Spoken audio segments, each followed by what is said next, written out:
So, yeah, a little bit about myself. I'm sure you all have noticed I don't have the typical German accent. I am originally from California, but I have been living in Hamburg for 27 years now. So, of course, Hamburg has become a second home for me, and I hope to show you all what a beautiful city the city of Hamburg is today on our tour, especially with this very typical weather that we're having here today. Just to let you know, it's always sunny in Hamburg. It never rains here in the city. All right, I'm just saying how much you're going to believe me during the tour. All right. Okay. They said that about Southern California. Yeah, they said that about Southern California. Yeah, but first things first, safety protocols. Of course, we do have to mention this.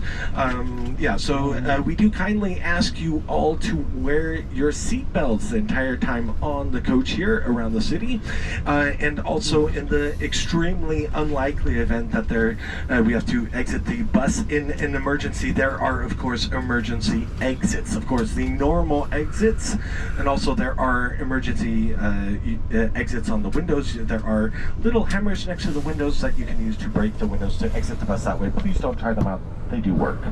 Also on the roof there are emergency exits, and of course in the extremely unlikely event that we need to exit the bus in an emergency, Rainer and I will be helping everyone off the bus then. Alright, so we do have quite a special program for you all today. Of course we have the major landmarks and highlights of the city of Hamburg, but of course we're going to be enjoying a wonderful lake lake cruise on the Ulster Lake, basically, on a wonderful boat, and be seeing the scenic Ulster, inner and outer Ulster Lake here. But as you probably all have noticed, we are not in the city center. We are a bit off basically in the middle of the industrial ports here, so we do have a short ride into the center of the city. And to start off the tour on our ride to the center of the city, I always like to give a brief description or history of the city of Hamburg. But before I start with a brief description of the history of Hamburg, how Hamburg became what it is today, I just have to ask, how is the temperature? Is everyone feeling all right? Yeah, all right. There are also vents above every seat. If you do want to open them up to get a bit more airflow, then you can do so. Yeah, Reinhard said if it's too warm, then you could also open the window. Yes. No, of course. But as far as I can tell, everyone's feeling comfortable as far as the temperature is concerned. If it does happen to change, please feel free to let me know then. All right, so yeah, the history of Hamburg starts somewhere in the 8th century with something called the Hamburg. Now, do we maybe have any German speakers with us here on the tour today? No? Okay, no worries. I'm gonna about 6 words. 6 words? What words? Whoa. Schloss. Schloss. Wie geht's?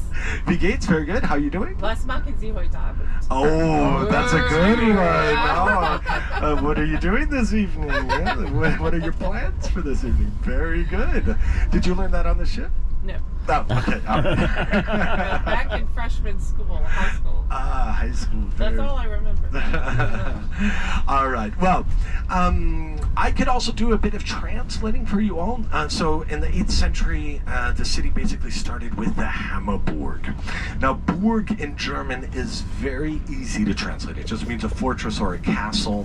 But Hammer is a little bit more difficult to translate just because it's such an old North Germanic word. There's basically no translation for the word hammer. But most people think it just meant a dry hill that was surrounded by swamps and water, so that's where the meaning of the word Hamburg originated from.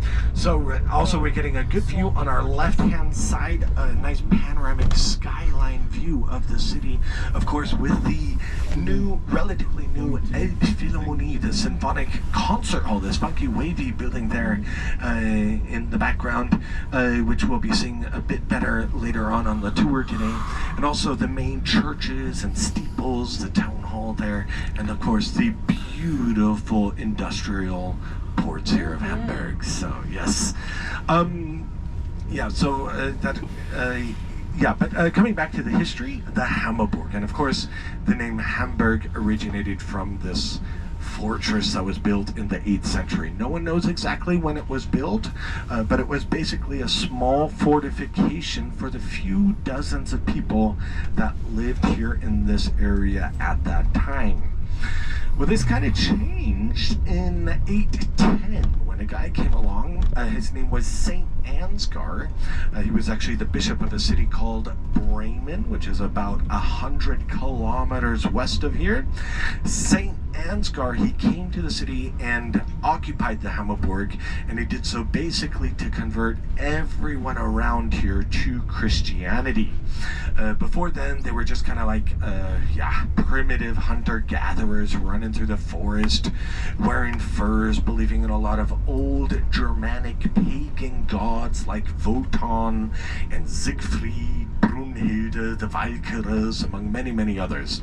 So he wanted to convert everyone to Christianity. The main group he wanted to convert, though, were basically blonde-haired people with helmets, with horns on their helmets. Well, not really, but that's what we think of them. Of course, the Vikings. And apparently, the Vikings just didn't really appreciate being converted to Christianity that much, because in 845, they came up the Elbe River with around 300 ships, and they burnt the Hamburg to the ground. Now don't worry, the Hamburg was rebuilt, but apparently the Vikings just enjoyed burning the Hamburg down so much. In the next 3 centuries, they came back a total of 8 times to burn the Hamburg down. I kind of like to think of it as a family tradition. Every generation of the Vikings had to come and burn the Hamburg down to maybe prove their entrance into manhood or something like that. So they didn't have much success converting the people to Christianity in the beginning, but of course slowly over time they got control of the situation. The Hamburg stopped being burnt down and they converted everyone to Christianity.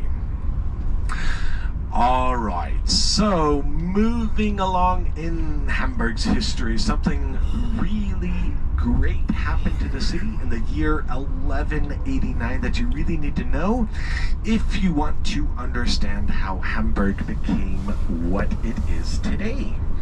In this year, Hamburg got a very special charter from a guy called Barbarossa. He was the emperor of what was called the Holy New Roman Empire.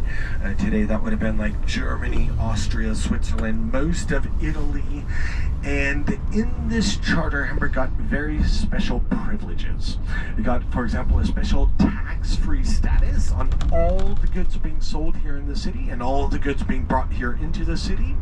It also got a special free city-state status, which means the city of Hamburg was its own sovereign, self-governed state that would never be under the rule of a king in its history. It also got special building rights to build a new city next to the old city, and it got its port rights. That's actually the birthday of the ports here, 1189. Celebrated every year, the second weekend of May here in the city of Hamburg. In fact, today it is the largest harbor festival in the world. So if any of you are ever coming to, plan on coming to Hamburg the second weekend of May, make sure to book your cruise very early in advance or your hotel very early in advance, because it is extremely full here in the city. Well, so Hamburg got this charter from 1189, and things were going really great for the city. Basically, the city was growing, taking over neighboring villages that were surrounding it, becoming extremely wealthy and rich. Things were just going very great for the city. Things were going great for the city until the year, okay, I know big jump here, but until the year 1842. So this is when Hamburg had its Great Fire. I know every European city has its own Great Fire. Hamburg's was in 1842, literally changed the face of the city, destroyed over a quarter of the city. This means if we happen to be driving by a building and I ask, what do you think this building was destroyed in? The answer will probably most definitely be the Great Fire of 1842. So don't forget that date. It will come up quite a bit on our tour today. Well, of course, after the Great Fire, Hamburg did rebuild. Things were going great again for the city until about 100 years after the Great Fire.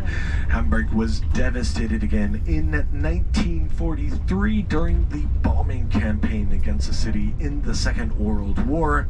In fact, the bombing campaign against Hamburg was the largest bombing campaign in the history of the world at that time. It was so devastating, the British nicknamed it the Hiroshima of Germany. 60% of the city wiped off the face of the earth, 80% of the ports destroyed, over 35,000 people killed. So a major devastation during the Second World War. Well, of course, as you probably all have noticed, after the Second World War, Hamburg did rebuild. And to give you a few small facts about the city today, because Hamburg does have such a long and strong tradition in doing trade and business with being a major port city, the third largest port in Europe today, after Rotterdam and Antwerp. Today, Hamburg is the second largest city in Germany after Berlin, with a population of about 1.85 million people, and it's also one of the richest cities in Germany.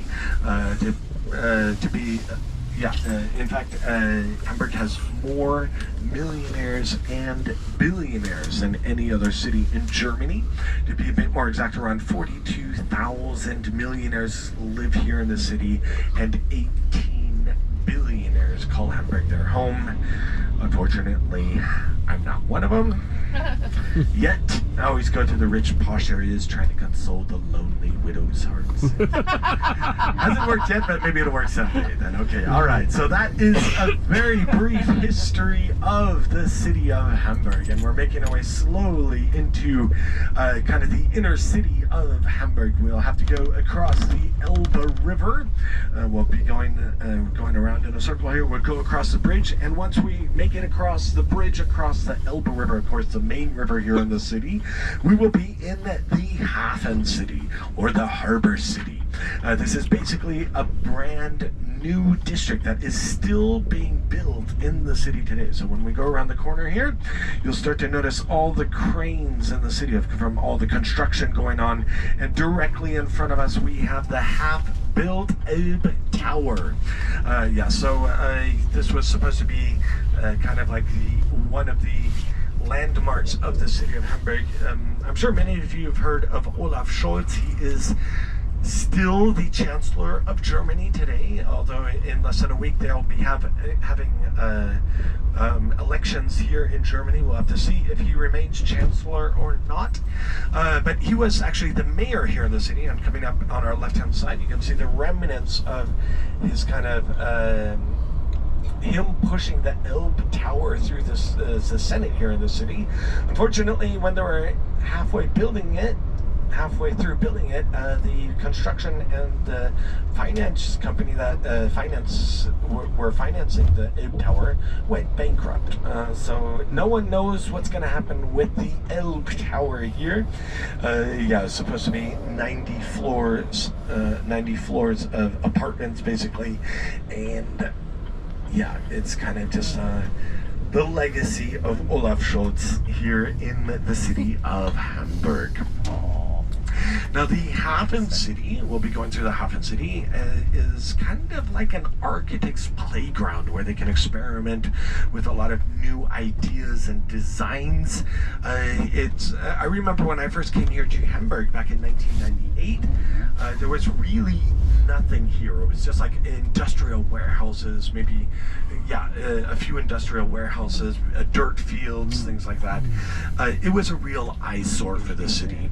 And the mayor of the city at that time wanted to come up with a plan to redevelop this part of the city. So the city started to buy up all the land here. They did it secretly, so no one would hear of their plans of redeveloping this part of the city and hold their plot of land for a much higher amount than it was actually worth at that time. And when the city bought up all the land here, that's when they opened it up to city planners and developers and famous architects here in the city of Hamburg. And it's a completely new district here in the city. A completely new line of the metro has been built here, which you can see will be going underneath the new metro track here. It's on our in front of us on our left-hand side, the Hafen City metro station here, but there are a few metro stations here. But the whole concept of the Hafen City is that it's supposed to be a district where you don't really necessarily need an automobile or car to get around. You can live here, you can work here, your children can go to school here or kindergarten here, and there's part of the university's been built here, and in the evening you can have a bit of entertainment with in the Abe Philharmonie or the new opera house, which is being planned right now to be built in the Hafen City here. So it's supposed to be a very environmentally friendly district here in the city of Hamburg. And of course it has everything you need. It has residential areas, commercial areas, parks, a completely new line of the metro, as I mentioned, part of the university as well. So also it is prime property here in the city as well, just because it is located directly on the Elbe River here. So a lot of companies have their headquarters here as well, or consulate generals are here in the Hafen City as well. Quite a prominent place to own real estate in the city of Hamburg. In front of us, it's these brick buildings in front of us. We'll be actually going through the Speicherstadt. You'll see the canals in the Speicherstadt where the ships used to bring the goods into the warehouses here in the 19th and beginning of the 20th century, before the age of the container, basically. And you'll notice the warehouses, one side is always has a street for land access, and the other side is always on a canal for water access. Also interesting, if you look at the very roof, the roofs of the Speicherstadt, you'll notice these bell-shaped structures hanging down. That's actually where the cables and ropes hung down, and they would hoist the goods into the warehouses here so they could be worked on, or refined, roasted, ground, packaged, whatever had to be done with them before being reshipped somewhere else in the world. And we're very lucky today because we can all get a wonderful view of the ugliest building in the Speicherstadt. It is coming up here on our left-hand side, but it is a very famous building because that is the historic coffee exchange here in the city. And coffee is a major a good that is imported still today into the ports of Hamburg. Back in the beginning of the 20th century and 19th century, this is where they had direct contacts with the stock exchange in New York, trading the coffee, all the coffee coming into the ports of Hamburg. Coffee is still an important traded good for the ports of Hamburg. It's so important Hamburg has its own judicial system dedicated only to coffee. This means if the coffee somewhere goes bad underway or in transport, it is the court's obligation to find who is responsible for the coffee going bad. Now, of course, today the Speicherstadt has become obsolete as a warehouse complex for the city, but it has really turned into a cultural center for the city of Hamburg. But there are a few exceptions. For example, on our left-hand side, you can look inside. There's a lot of Persian rug dealers here. So, for example, Tabrizi coming up on our left-hand side. You can look inside, see a few of the hand-knotted rugs here that are still being traded and warehoused here in the city of Hamburg.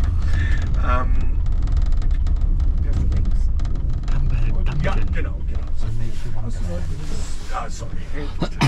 Alles gut, alles gut. Okay, so, but Hamburg, the Speicherstadt has become a cultural center for the city of Hamburg. There are dozens of museums here, theaters, historic coffee roasting houses, tea houses, also, for example, the Hamburg dungeons, as well as the dialogue in the dark here, among many, many other different things here in the Speicherstadt. Genau, ich wollte nur sicher gehen. Vers wie ich warst, habe ich Gedanken schon woanders. Ja.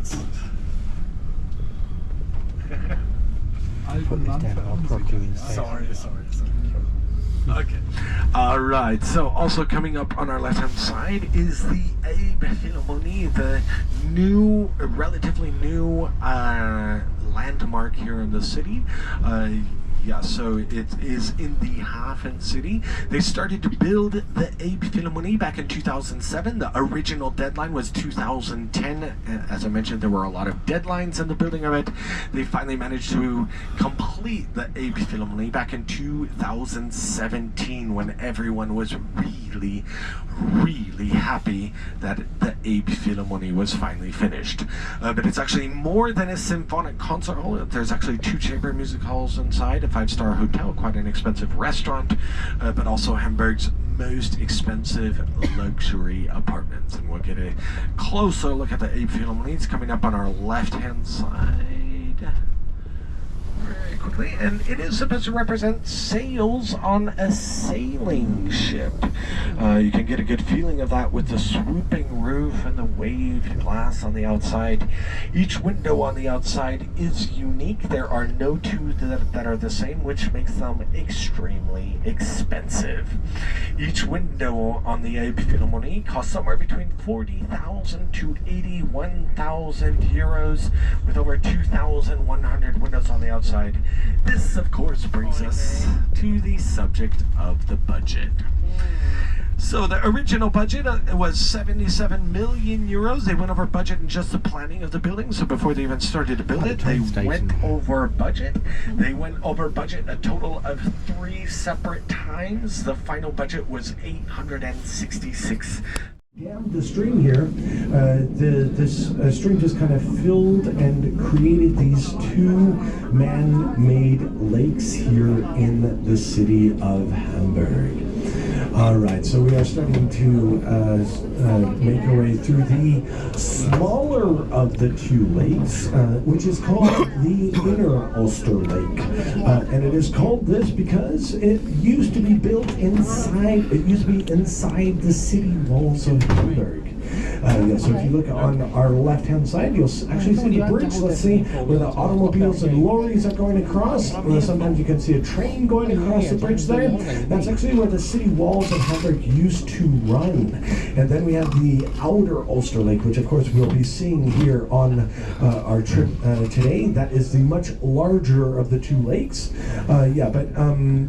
Of course, on the lakes here, it is incredibly prime property here. And so on our right-hand side, we actually have the headquarters of the Hapag-Lloyd Shipping Company, the 5th largest shipping company in the world today. Their headquarters right here in the city of Hamburg.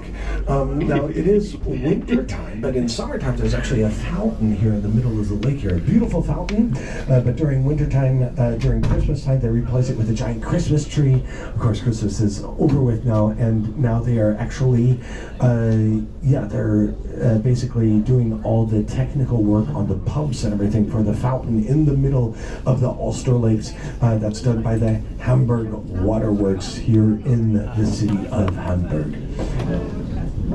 Now, it is winter time now, but you'll notice a lot of birds here on the Inner Ulster Lake. But during summertime, they actually, there's quite a few swans here on the Ulster Lake. And the swans are incredibly important to the city of Hamburg. There's actually an old saying here in the city that goes, as long as there are swans on the Ulster, Hamburg will be a free and prosperous city. It was so important that in the 17th century, they actually passed a law protecting the swans here in the city. It basically prohibited anybody from beating, eating, shooting, or even insulting a swan. So I don't know how you insult a swan. Maybe make fun of its mother, or make fun of its beak, or call its mother a duck or something like that. So yeah, but it was prohibited by law in the medieval centuries. Now the city does take incredibly good care of their swans still today. They actually have the oldest governmental profession in the city called the Swan Father. His sole job is to make sure the swans are happy and healthy here in the city.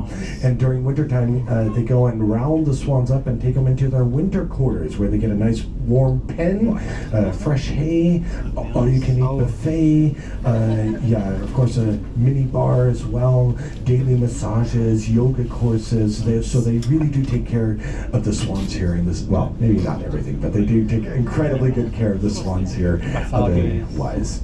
Now we are making our way to the outer Ulster Lake here. We're going to be going underneath the first bridge. There are two bridges. The first one is called the Lombard's Bridge, and I think it's interesting when we go underneath the bridge, take a look at the brickwork underneath the bridge here. You'll notice very well how throughout time they have expanded or widened the first bridge here due to the ever increasing traffic going across the bridge here. So we see this wonderful brickwork here with the red diamond shaped figures, and pretty soon, in a few seconds, you'll see the extension of the Lombard's Bridge. Of course, you can only really see this from underneath the bridge here. So now you see the new brickwork here, and eventually with time, it just was so much traffic they had to build a completely separate bridge, the Kennedy Bridge, which is much more modern bridge here in the city, going across the Ulster Lake here. And it, of course, is named after John F. Kennedy, the president of the United States back in the 1960s. Although John F. Kennedy was never in the city of Hamburg, just to let you know. But in general, he is very well remembered in Germany, of course, with the Soviet blockade of Western Germany, when the Americans and John F. Kennedy had the air bridge of supplies going and supplying Western Berlin, when the Soviets blocked the city off basically from all supplies. Of course, everyone knows John F. Kennedy's iconic phrase, "Ich bin ein Berliner." Yeah, everyone has heard that, but of course, although he was never in Hamburg, he is still very well remembered. But a few decades later, Ronald Reagan actually came to Hamburg, and it didn't go quite as well for him when he tried to reminisce of Kennedy's iconic speech when he came to Hamburg and made his famous remark, "Ich bin ein Hamburger." Just didn't have the same ring to it. All right, so we are now on the outer Ulster Lake here. As you can tell, the much larger of the two Ulster Lakes here in the city, directly in the middle of the city. And as I mentioned before, the city of Hamburg is an incredibly wealthy city for the city of Hamburg. This means there are a lot of five-star hotels here in the city. One of the most prominent of these five-star hotels, and historic of these hotels, is coming up on our right-hand side. You can see it very well now here, the Atlantic Hotel, this white hotel with the green roof, and of course the Goddess Atlantic on the roof there. And this is basically from the 19th century, a five-star hotel. And I mentioned Hamburg was a major immigration port. A lot of immigrants leaving the ports of Hamburg to the New World, to the Americas, to start a new life. And basically, at that time in the 19th century, there was a major cholera epidemic going throughout the world. Basically, anyone that before they went on their journey to the Americas, they would have to be quarantined for 2 weeks to make sure they were free of any diseases before they went on their journey across the Atlantic. Because if they did get sick on the way over, they would be sent back at the cost of the shipping company. So most of these immigrants were, of course, very poor and impoverished people. They would be sent off to the outskirts for 2 weeks quarantine time to make sure that they were free of any diseases. But all the first class passengers, they would stay here in the Atlantic Hotel for 2 weeks to be pampered and make sure they were free of any diseases. Also, at that time was the beginning of the beginning of the cruise ships, the history and of cruise ships, basically. So also all the cruise guests taking their trip to the Americas would be housed here in the Atlantic Hotel. Now, the Ulster Lake, as you probably can imagine, is an incredible recreational area directly in the middle of the city. As you notice, well, it is winter time, so it is quite cold right now, but during summertime when the weather is much warmer, and especially on beautiful days like we're having today, you can imagine there are a lot of rowboats and sailing ships, kayaks, stand-up paddlers all along the Ulster Lake here. As you can see on the shores here are also a lot of rowing and sailing clubs here in on the outer Ulster Lake, and some of these clubs are very traditional, prominent clubs to be members of here. So some of these clubs, you actually have to be what's called a waschechter Hamburger to be members of these clubs, which is hard to translate. I like to translate it as being a waterproof hamburger. So to be a waterproof hamburger, you basically have to be born and raised here in the city. Your parents and your grandparents had to be born and raised in the city of Hamburg. So 3 generations born and raised here in the city. If you have that, then you are officially a waterproof hamburger here in the city. So, but there are 18 sailing and rowing clubs here on the outer Ulster Lake. This means not all of them you have to be a waterproof hamburger to be a member of. There are some that are a bit more, of course, more open to what is called a kwiecie here in the city, which means somebody who has moved to the city, wasn't born here, but moved to the city. All right, so let me get around here. So we're getting a wonderful view on here on the outer Ulster Lake here. Of course, if you do have any questions, feel free to let me know. I'll just quickly talk with our captain here.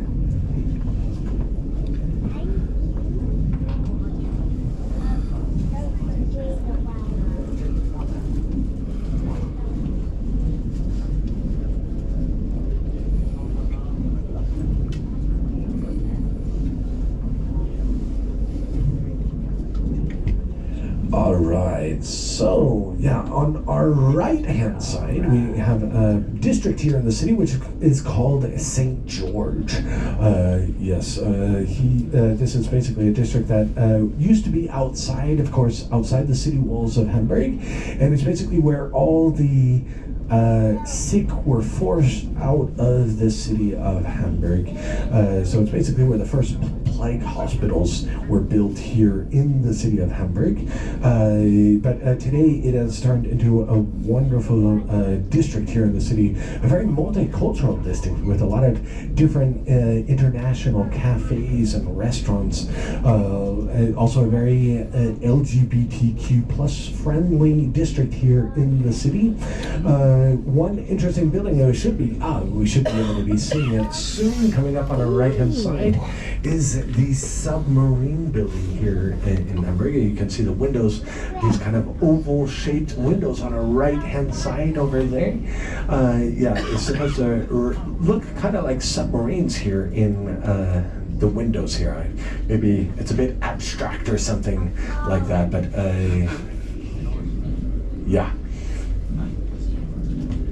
Now, you've noticed there is a bit of ice on the water here, a very, very thin layer of ice.